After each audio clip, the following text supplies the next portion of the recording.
नमः। पार्वती पतये हर हर महादेव।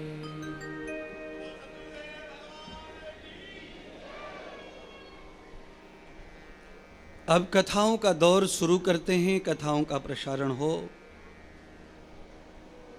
ज्ञान की चर्चा सुन ली, अब कथा के साथ ज्ञान सुने। भगवान श्री सूत जी ने सौनक आदि ऋषियों को भगवान शिव के परम भक्तों की कथा सुनाई। कहा कि भगवान की सेवा पूजा अर्चना करने के समय मृत्यु क्यों न आ जाए, पर पूजा को अधूरा नहीं छोड़ना चाहिए। जो सभी संकटों को झेलते हुए भगवत पूजा को पूर्ण करते हैं, उनकी जिंदगी में भगवान हर तरह से उनका सहयोग करते हैं। इसलिए हे सौनक जी, चंद्रसेन नाम के राजा अवंतिकापुरी में रहते थे। अवंतिकापुरी क्षिप्रा के तट पर निवास करती थी। चंद्रसेन राजा बहुत धार्मिक दानी प्रवृत्ति के राजा थे। भगवान शिव के परम भक्त होने के कारण उनके जो मित्र थे वो भी भगवान शिव के परम मित्र और परम गण थे। आदमी जैसा होता है मित्र भी वैसे ही ढूंढता है। किसी अच्छे व्यक्ति के मित्र बुरे नहीं हो सकते और किसी बुरे व्यक्ति के अच्छे मित्र नहीं हो सकते। हमारा चाल चलन कैसा है, हमारी मित्रता भी वैसे ही लोगों से चलेगी। अगर हमारे चाल चलन अच्छे नहीं हैं, अच्छे लोगों से हमने व्यवहार बनाने का प्रयत्न किया तो वो चलेगा नहीं। राजा चंद्रसेन की मित्रता ऐसे मित्र से थी जो भगवान शिव के नित्य गण दर्शन करते थे। यानी कि एक भक्त मित्र ऐसा था राजा चंद्रसेन का जो भगवान शिव का गण था। भगवान जिससे प्रसन्न होकर अपने माथे से मणि निकालकर दान कर दी, उस मणि का नाम सम्यंतक मणि है। उस मणि को गण लेकर आए और राजा चंद्रसेन के गले में डाल दी। उस मणि का प्रभाव क्या है? उस मणि का प्रभाव है अपराजित जीवन। जैसे अयोध्या जी के अनेक नाम हैं, उसमें से एक नाम अयोध्या का है अपराजिता। कभी पराजय का मुंह नहीं देखा इस अयोध्या के राज्य ने। हमेशा चक्रवर्ती शासन चलता रहा इस गद्दी से। ऐसे ही वो मणि है भगवान की, जो उसे गले में धारण कर ले वो कभी किसी भी युद्ध में, किसी भी संसार के सपने में, कल्पना में, इच्छा में परास्त नहीं होता था। जो सोचता वही कल्पना पूरी होती। देखिए, हम जो सोचते हैं अगर वो पूरा हो रहा है तो आप भी मणि पहनकर बैठे भगवान की, ऐसा सोचो।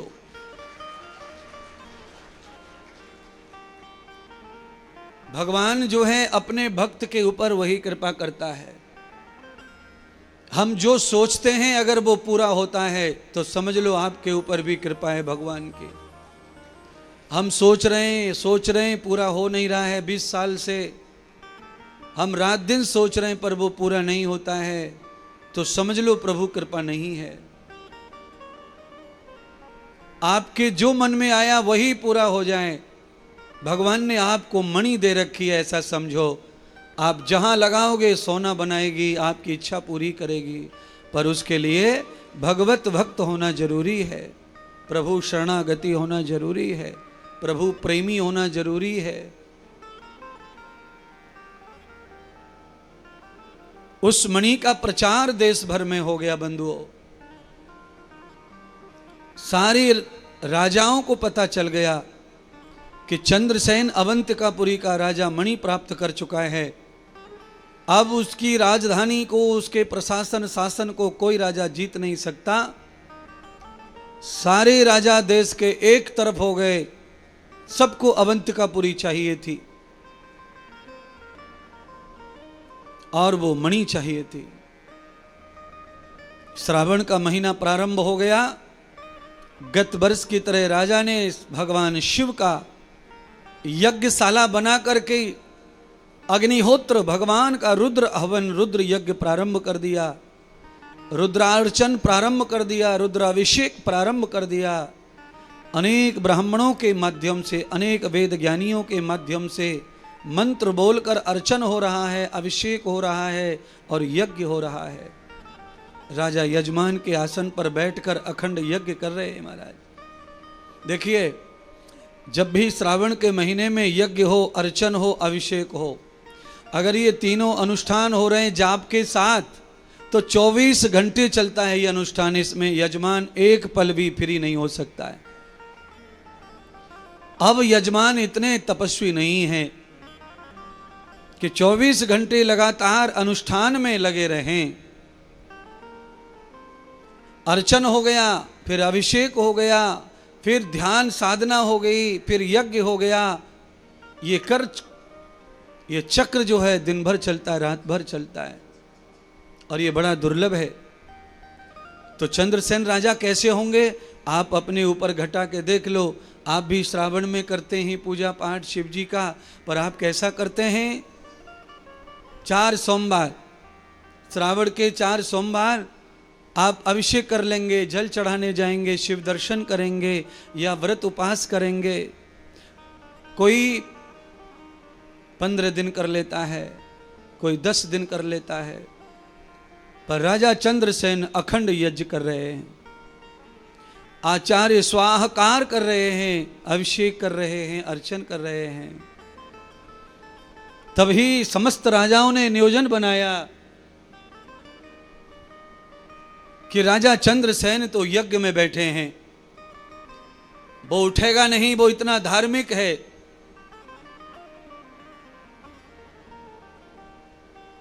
और ऐसे समय जब वो नहीं उठेगा तो आक्रमण सब चारों तरफ से करके उसे मारा जा सकता है।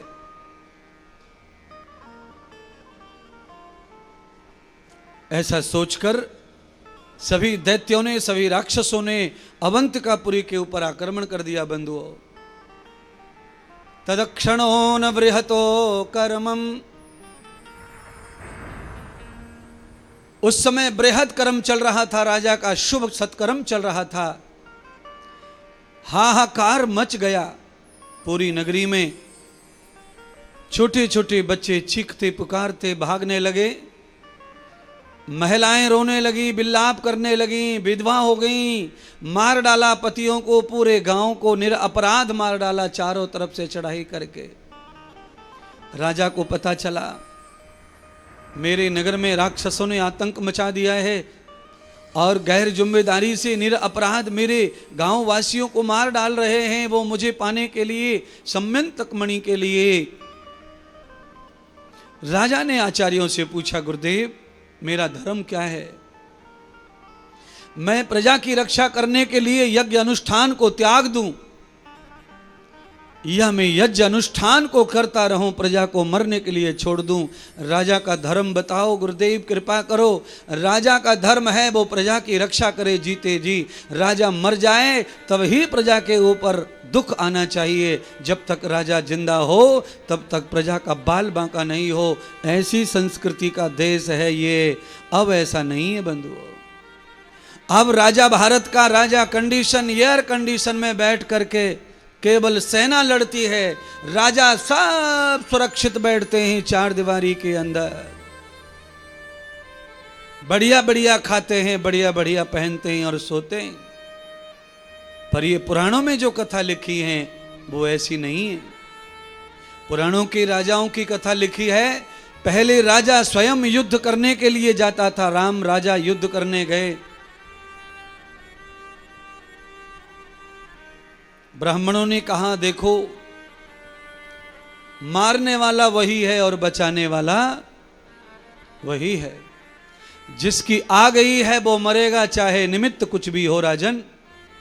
पर तुमने ये अनुष्ठान छोड़ दिया तो हो सकता है भगवान शिव तुमसे नाराज हो जाएं। क्यों?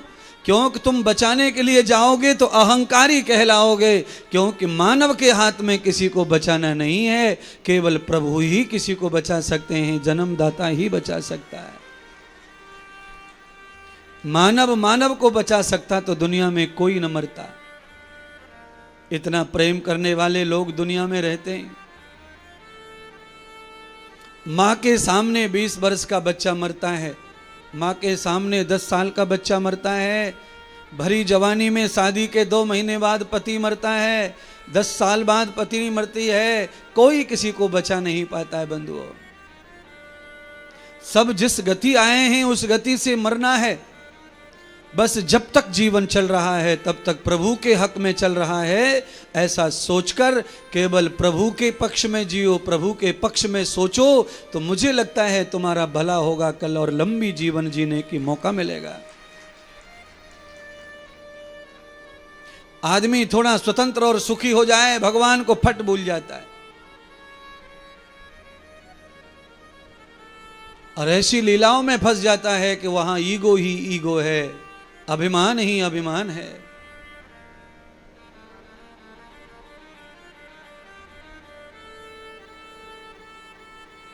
राजा चंद्रसेन को गुरुओं ने, महात्माओं ने, आचार्यों ने शक्ति प्रदान की, बल प्रदान किया, ज्ञान दिया, विवेक दिया। हे राजन, अनुष्ठान पूरा करो, भगवान हमारी रक्षा करेंगे, आप निश्चिंत रहो।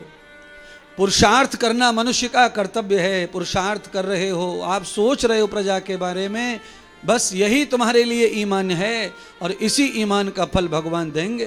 तुम्हारी प्रजा की अवश्य रक्षा होगी। तुम अनुष्ठान करो। आज आखिरी सोमवार है श्रावण का और आज ऐसे उठ जाओगे तो पूरे महीने का अनुष्ठान बिगड़ जाएगा। राजा ब्राह्मणों के कहे अनुसार अनुष्ठान को करते रहे। जैसे ही यज्ञशाला के ऊपर चारों तरफ से आक्रमण राक्षसों ने किया तो भगवान सूत कहते हैं सौनक ऋषि से, उसी हवन कुंड से फाड़ कर अग्नि का गोला बनकर भगवान शंकर प्रकट हो गए। बोलिए महाकाल महादेव की जय हो। अग्नि का गोला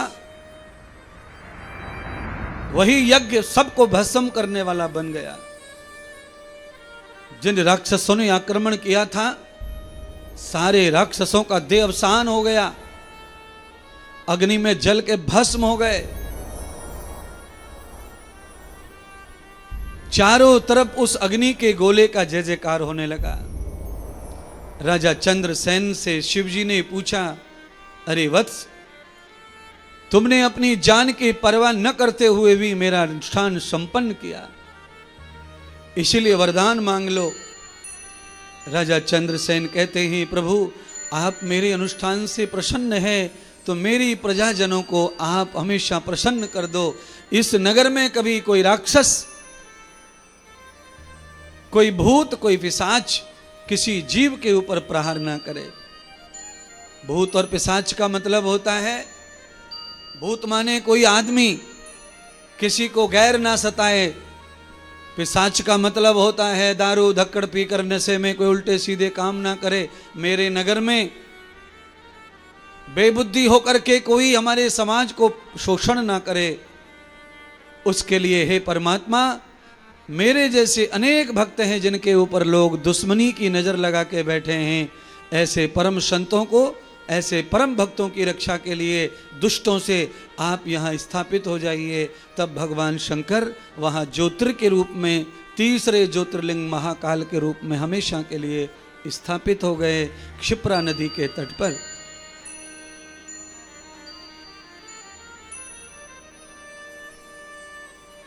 इसी कथा को एक ग्वालिन के बच्चे ने देखा। राजा चंद्रसेन किस तरह पूजा कर रहे हैं, कैसे उनके ऊपर आक्रमण हुआ और वो कैसे भगवान प्रकट होकर बचाए। 5 बालक का एक बालक ग्वालिन का उसी समय भिक्षा मांगने के लिए गांव में अपनी मां के साथ आया हुआ था। उसने उस चीज को देखा। देखा तो आज इतना बड़ा उपद्रव हुआ, इसलिए आज रोटी तो नहीं मिली, भूखे चले गए दोनों माँ और बेटा। जंगल में जाकर बच्चे की भूख सहन नहीं कर पाई माता, दूसरे गांव में चली गई भोजन मांगने। तब तक बालक पेड़ के नीचे बैठकर राजा जो कर रहा था उसकी नकल करने लग गया। एक बड़ा सा पत्थर लाकर उसके ऊपर पड़े हुए पत्ते फूल जो भी पड़ा था पेड़ के नीचे, कंकड़ पत्थर चढ़ाने लगा। केवल राजा जो बोल रहा था प्रणव अक्षर ओम नमः शिवाय, वो बच्चा उस मंत्र को सुन सुनकर वहां खड़े खड़े सीख गया था। ओम नमः शिवाय बोलकर बच्चा कभी पत्ता चढ़ा देता था, कभी फूल चढ़ा देता था, कभी मिट्टी, कभी पत्थर।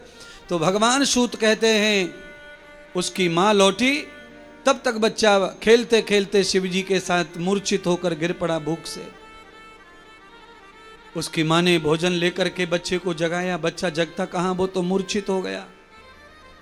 माँ गुस्से में बच्चे के पास में भोजन पटक के खुद भी सो गई।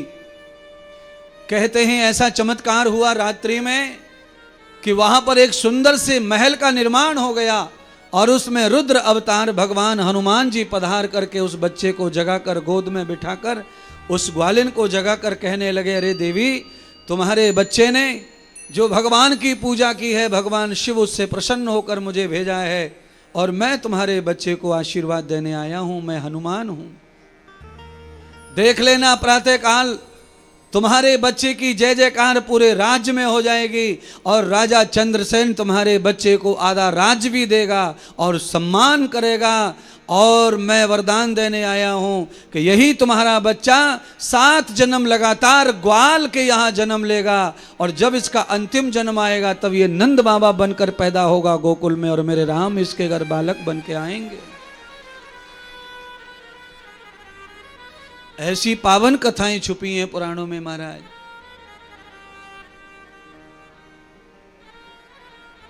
इसीलिए ये कथा संदेश दे रही है, चाहे जो हो जाए पर अपने बच्चों को जरूर कथा में लाओ, अपने बच्चों को जरूर पूजा में बिठाओ। हाँ, पूजा करते समय बच्चे विघ्न करते हैं, भगवान पे चढ़ाने वाले फल को खा लेते हैं, झूठा कर रहा है, पैर लगा देता है फूल से, कोई फर्क नहीं पड़ता। बच्चे का छुआ, बच्चे का टच किया हुआ फल भगवान दूषित नहीं मानते, ऐसा सोचकर बच्चे को हमेशा पूजा का ध्यान करवाओ, साथ में रखो। ग्वालिन के बच्चे का जिस तरह भला हो गया ऐसे तुम्हारा भी भला हो जाएगा, तुम्हारे बच्चों का भला हो जाएगा। कई लोग बच्चों को शामिल नहीं करते धर्माष्ट अनुष्ठान में, उनको उनके लिए छोड़ देते हैं, यानी कि भगवान पे भरोसा कम और अपने ऊपर भरोसा ज्यादा करते हैं किसी चीज को बचाने में।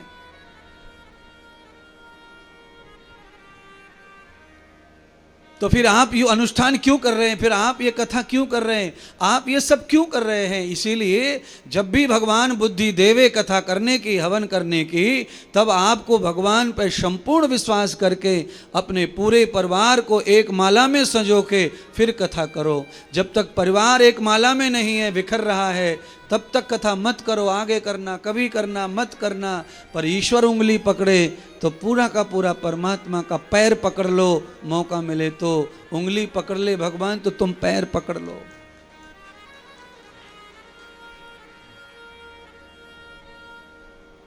आज आप इसलिए नहीं परिवार को इकट्ठा कर पाए कि कुछ हो न जाए। अरे सब भगवान के हाथ में। आप कितनी भी सुविधा घर में दे दो बच्चे को, पर कल कुछ हो जाएगा वहां तो कौन कहेगा कि कैसे हो गया, क्या नहीं हो गया। बच्चे को जन्म देते समय कितनी माताएं मर जाती हैं। इसलिए गर्भ में बच्चा जितना कथा सुन ले, यज्ञ कर ले, जितने उसकी माँ ध्यान कर ले, भजन कर ले, उतना बच्चा सफल आगे भविष्य में पाया जाएगा। माता पिता के लिए गुणकारी होगा, लाभकारी होगा, शुभकारी होगा। और आप इसी समय बच्चे को बचाते घूम रहे हैं धर्म से, अनुष्ठान से, तपस्या से, फिर वो विलासी भोगी दुष्ट नालायक उपचार बनेगा तो आपके पास कोई उपाय नहीं होगा। फिर बाबा का नारियल काम नहीं करेगा, फिर भोले पे चढ़ा जल काम नहीं करेगा, फिर बेलपत्र काम नहीं करेगा, फिर भोले पे सातिया स्वास्थ्य बनाना काम नहीं करेगा, फिर दूध डाल के, घी डाल के, चीनी डाल के, शहद डाल के, हल्दी डाल के काम नहीं करेगा। ये सारे के सारे उपाय तब काम करते हैं जब तुम्हारी मति अच्छी है, तुम्हारी बुद्धि अच्छी है, तुम्हारा विश्वास अच्छा है। विश्वास में अगर क्षीणता है तो ये सब काम नहीं करते महाराज। पानी तो उनका ही दिया हुआ है, फिर पानी से वो कैसे खुश हो जाएंगे? एक लोटा जल समस्याओं का हल, ये सब कैसे हो जाएगा? हाँ हो जाएगा, आपका अगर विश्वास और श्रद्धा जुड़ी है तो सब हो जाएगा। पर आप टोटल पूरा कर रहे हैं तो भाड़ होगा, तुम्हारा चूल्हा होगा और कुछ नहीं होगा। इच्छा अनुसार स्वार्थ अनुसार मत करो। आपका पर्टिकुलर ये कोई विशेष काम है, ये काम बन जाएगा आपका, ऐसा सोच के भगवान को जल अर्पण मत करो। भगवान को जल प्रिय है ऐसा सोच के जल रोज चढ़ाओ। काम बनाने के लिए जल नहीं चढ़ाना है, भगवान की प्रियता के लिए, भगवान की हमेशा प्रसन्नता के लिए, उनकी कोई ज़रूरत होगी उसको पूरा करने के लिए सेवा करते रहना है।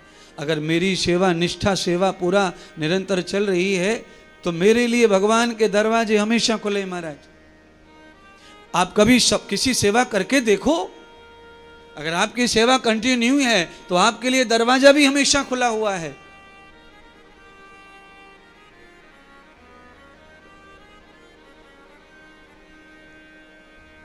आप जरूरत में जाके दरवाजा खटखटाएं और खुल जाए आपके लिए, ऐसा संभव नहीं है। आप सेवा में हैं, आपने विश्वास जीत लिया है तो आपके लिए दरवाजा हमेशा खुला है ठाकुर का। आप जल चढ़ाइए, उसी पे भगवान प्रसन्न हो जाएंगे। बिन मोल बिके तुलसी दल पे, अरिबो रीझ जाए चुल्लू जल पे। बिन प्रेमन सुधा सुहाए, हरि बोल। हो सुहाए भक्तन की भाव भरी भक्ति, मेरे मन में गई समाए, हो समाए भक्तन की भाव भरी भक्ति, मेरे हिय में गई समाए, हो समाए भक्तन की भाव भरी भक्ति, भक्तन की भाव भरी भक्ति। भैया नितिन, नवीन नितिन, ये धमका जो है ना बहुत ज्यादा आ रहा है, या तो कम करवा।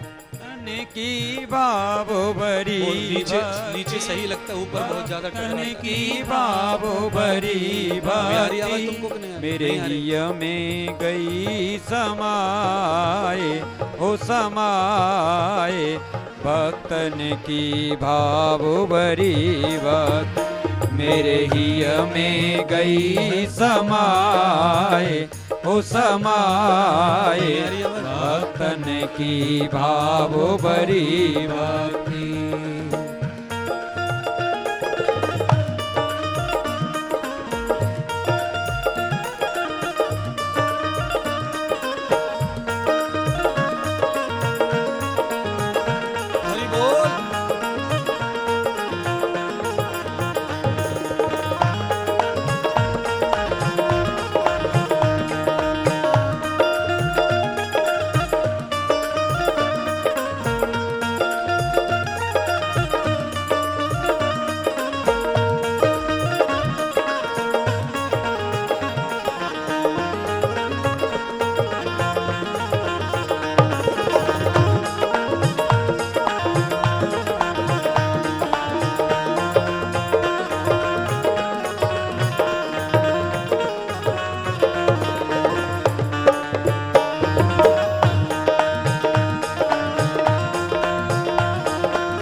एक चुल्लू जल पे, मेरी जो एक चुल्लू जल पे, मेरी रीझूं एक चुल्लू जल पे, मेरी जूं एक चुल्लू जल पे, बिन मोल बिकूं तुलसी दल पे, मोल बिकूं तुलसी दल पे। जब भगवान प्रसन्न हो जाए तुम्हारी भक्ति से तो भर भर के लोटा मटके दूध के नहीं चाहिए।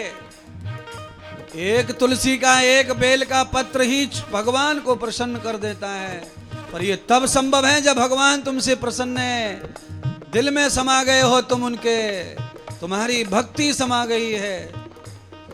मेरी जूं चिल्लू जल पे, मेरी जूं एक चिल्लू जल, बिन मोल बिकूं तुलसी दल पे, बिन मोल बिकूं तुलसी दल पे, बिन मोल बिकूं तुलसी दल पे, बिन मोल बिकूं तुलसी दल पे, बिन प्रेमन सुदा सुहाए, ओ सुहाए, भक्तन की भाव बरी भक्ति, मेरे हिय में गई समाए, ओ समाए, भक्तन की भाव भरी भक्ति, मेरे हिय में गई समाए, ओ समाए, भक्तन की भाव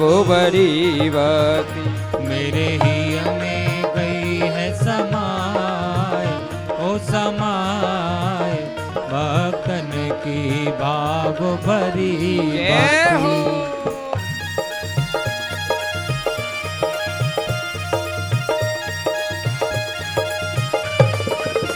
हे हरि